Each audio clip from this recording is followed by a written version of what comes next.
niin, ja nyt voidaan julistaa kokous avatuksi.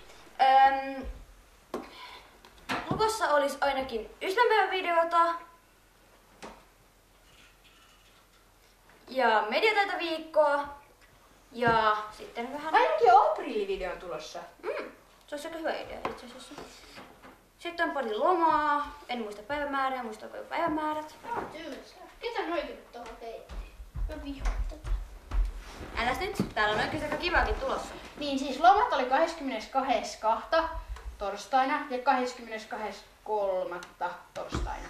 Silloin ei ole tuubia, niin silloin ei tule varmaan videoita. Ja sitten meillä on muutama editointipäiväkin. On tylsiä, mä en jaksa.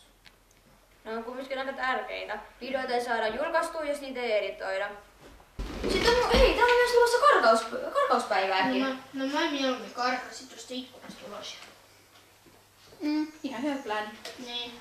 Sitten on sopimattomien vaatteiden päivä. Kuka nyt semmoseenkin lähtis? Se on idioottimaisinta puuhaa. Kuka pukee sopimattomat vaatteet? Niin. Miksi sulla on tommoset vaatteet? Miksi sulla on tommoset vaatteet?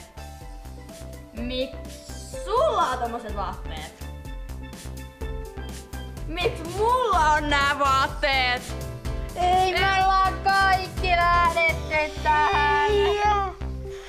Apua. Tää on idioottimaisinta puuhaa.